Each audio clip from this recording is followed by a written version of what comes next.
بسم الله الرحمن الرحيم الحمد لله الذي لا يبلغ مدحته القائلون لا يحصى نعماءه العادون ولا يؤدي حقه المجتهدون ثم الصلاة والسلام على سيد الأنام حبيب إله العالمين أبي القاسم المصطفى محمد وعلى آله الطيبين الطاهرين.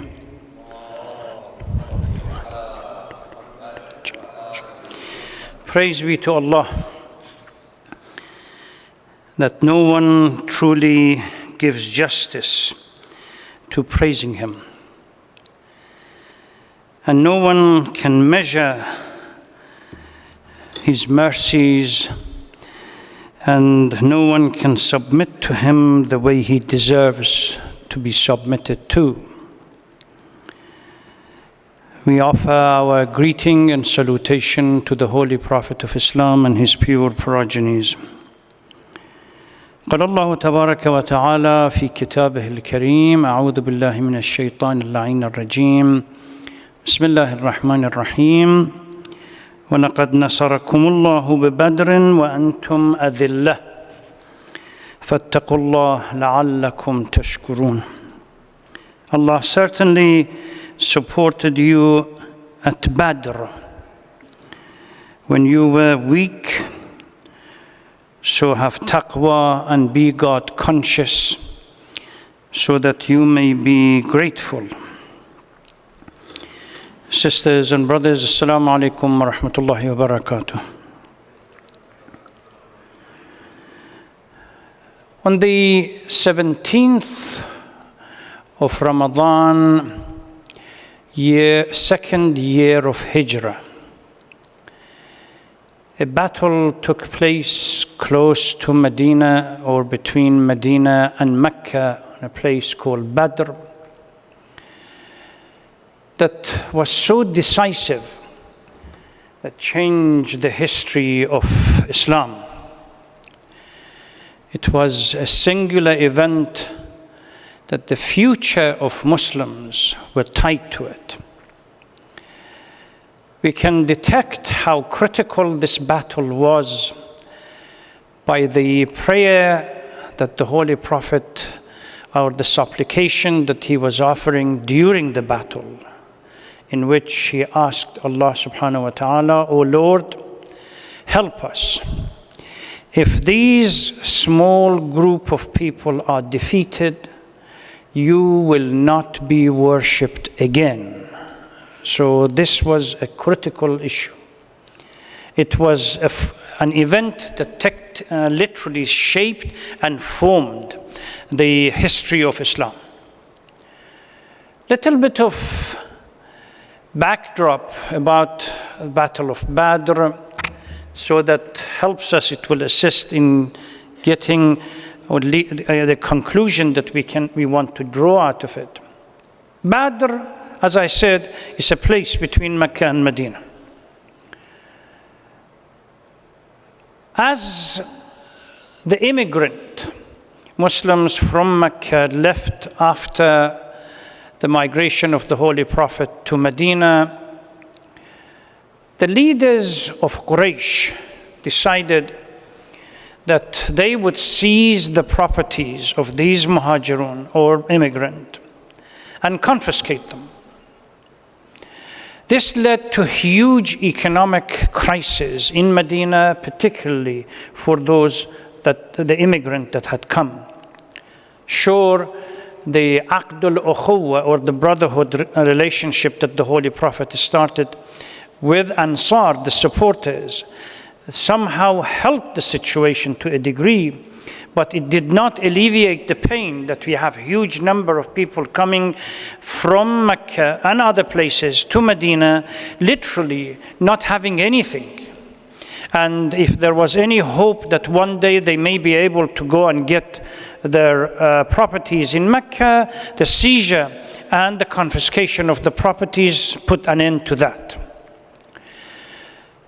When the Holy Prophet was informed that the caravan, the business caravan that was passing through, it belonged to the leader of Quraysh, coming from Sham, going through Medina to go to Mecca, the Holy Prophet decided that he would lead a group and would seize and confiscate this caravan to compensate for the properties that they have confiscated from the immigrant community that had gone to Medina. The caravan was under the leadership or the guidance of Abu Sufyan, Muawiyah's father and Yazid's grandfather. When his spies informed him that the Holy Prophet is coming out and he may attack and confiscate part of this caravan or all of it, he decided to send somebody, a speed rider, to go to Mecca and ask for help. Between 950 to 1,000 soldiers came out of Mecca, coming towards Medina. Abu Sufyan took the caravan on what we call tertiary way, not from the main way, and managed to pass Medina without any crisis. So he sends a letter back to Mecca that we really we don't need your help. And we have changed direction, and hence, he put it, the crisis is over. 950 or to 1,000 troops that came out of Mecca was under the leadership of Abu Jahl, the Holy Prophet's uncle, and included a huge number of what we call the aristocracy of Mecca, the leadership. Abu Jahl, once he was told by Abu Sufyan that we don't need your help, decided that this is an opportune moment to finish Medina once and for all, knowing fully well that Medina is not in a state economically, politically, and particularly militarily to defend such a huge army. So these people come and a battle takes place. Historians have debated as to the exact number of people that came out of Medina, but they say roughly around 300. But they were a bunch of what we call today a ramshackle of an army. 20 swords, only 60, 70 horses and camels. The rest of them walked. And sometimes they actually had a sword that two people shared. One would go to the battle, fight, come back and give the sword to somebody else to go to the battle. So they were not really in a state. Nobody gave them a chance. That if they were to fight, 330 ill-equipped, poorly fed, but highly organized and motivated under the leadership of the Holy Prophet, could defeat almost 1,000 army, fully equipped, and determined to come and finish the Muslims in Medina. The result was unexpected. Now, how this happened, this is something that we really need to assess at the end and see what we can learn from this battle. Quraysh was routed. 70 dead, 70 POWs, prisoners of war. Only 14 people were killed from the Muslims. The Holy Prophet brought the 70 prisoners of war and returned back. Abu Jahl was among these people who was killed. And those of you who in 3 months from now, you hear our speakers talking about Yazid, and particularly the poems that he recited when the head of Imam Hussein was brought to him, that I wish my grandparents were alive here to see how we took revenge for what happened in Badr, is reference to this battle. Because his uncle was dead, and few of the tribe of Bani Umayyah and the leadership of Mecca.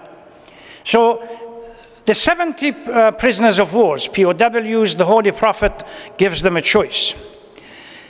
Either you teach 10, each one of you, 10 Muslim, learn to write and read, and after you finish, you can go free. Or you pay a ransom, 4,000 pieces of silver. If you do it, then you can go back. The problem is not what happened as far as the next battle. Quraysh goes back, learns a lesson from Badr, organizes itself better for Uhud, and comes back. The verse that I recited earlier, Al Imran 1-3, Allah subhanahu wa ta'ala puts it in the context. First starts with Battle of Uhud, and reminds people of Medina and Muslims that, look, Allah subhanahu wa ta'ala in the previous battle did support you, did secure victory for you. But in this battle, in Battle of Uhud, you lost. You should really go back, step back, and reflect on the condition that you were in during Battle of Badr and the condition that you are in during Battle of Uhud, and learn from it. During the Battle of Uhud, during the Battle of Badr, inferior number and equipment. During the Battle of Uhud, Muslim army had at least comparable, if not better, equipment and numbers. Leadership, it was the same leadership. The Holy Prophet of Islam, the leader in the Battle of Badr, as well as the leader in the Battle of Uhud. In the Battle of Badr, you submitted absolutely to the command of the Holy Prophet. But in the Battle of Uhud, you really did not want to submit to the command, and you did not take your responsibility seriously. You came out for the loot, for material gain. Particularly when they came out and took the higher positions in Mount Uhud, that they thought that the victory is secured. If we could rout Mecca with 313 people few years or few months before, we certainly can rout Mecca this time with thousands of people that we have with the equipment. Allah subhanahu wa ta'ala says, don't be deluded by numbers. Don't be deluded by quantity. If quality is lost, if submission is gone, if taking responsibility seriously is you don't pay attention to it, don't expect miracle. Absolute trust in Allah in the Battle of Badr. When the spies of Quraysh came out to somehow assess the situation within the army of the Holy Prophet, they went back with a report. Ibn Hisham mentions it in his book of history. He says, yes, it is a ramshackle army, but the clear determination and faith in their face is so clear that each one of them, until it kills one of you, is not going to let go. So think about it. Absolute trust in Allah subhanahu wa ta'ala, that Allah subhanahu wa ta'ala is going to support and lead them to victory. But in the Battle of Uhud, unfortunately, this trust was absent. Trust in the quantity and might. We have 6,000, we have 10,000 people. In 1967 war between the Arabs and the Zionist regime, technically, the number of the Zionist army was less than the entire Egyptian, Jordanian, Syrians, and the rest put together. Why did they lose? There was no proper leadership, there was no proper organization. And there was no trust in themselves. The fear that these people are coming to rout us and already destroyed them.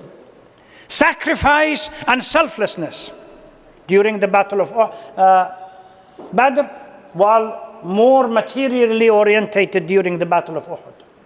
Unity during the Battle of Badr, division during the Battle of Uhud. Let me remind you, some of you may not be old enough to remember the confrontation that took place in Lebanon in 2006. In June 2006, it's well known now as 33 Days War between the Israelis and the Lebanese resistance movement. I did some research many years ago, about 6 or 7 months after the 2006 war, for a class that I was teaching at the University of Denver to see the relationship between the two groups. The Israelis poured into Lebanon 100,000 troops, from Navy to the tanks to the Air Force, over 100,000. By their admission, the Muqawamah did not have more than 10,000. 10 to 1. Some people said even 7,000. It's their own report. Now, there is a film about this by themselves and by others that you can literally read and see how this functioned. 33 days. In 6 days' war in 1967, they routed the entire military force, Jordan, Egypt, Syria, and everybody else. In 33 days, they couldn't come beyond Bint Jbeil. This is the Badr of 2006. That you really don't need to have numbers. If there is a clear determination, there is a clear trust in Allah subhanahu wa ta'ala, there is unity, there is coherence, there is a goal, there is an objective, then you can succeed, even if numbers you are down. As Quran says, there are occasionally there are small groups that they fight and they succeed and they have victory against larger group. Dawood and Jalut, in the battle between the two, Dawood and his group were only small in number compared to the king, but still they won. So it is possible. If we really fail in anything, we have to ask ourselves what we can learn, the lesson that we can learn. Allah subhanahu wa ta'ala deliberately puts the verse about Badr in the middle of the verse with Uhud and says, read it and then you compare for yourself. In the confrontation between Haqq and Batil, which is perpetual one, every day can become an Uhud, every day can become Badr, if the conditions are fulfilled. If there is unity, if there is proper leadership, if there is a goal, if you are prepared and you trust in Allah subhanahu wa ta'ala, إِنَّ الَّذِينَ قَالُوا رَبُّنَا اللَّهُ ثُمَّ اسْتَقَامُوا, then you can expect miracle. Angels would descend. But if you are divided, if there is no clear goal, everyone for their own interest of Islam is not there, then what do we expect? The lesson that we learn from Badr, that it's not the number game. It's not the equipment. It's determination. It's the conviction. It's absolute trust in Allah subhanahu wa ta'ala. Taking our responsibilities seriously. That's the only way we can secure, not numbers. Others have anti-tank weapons, as may Allah give long life. Hassan Nasrallah in one of these speeches said, if they're talking about anti-tanks and weapons that we have, before us the Arabs had it. Why is it that they were not afraid of those, but they are afraid of us having it? Because we are determined to use it. That determination makes a distinction.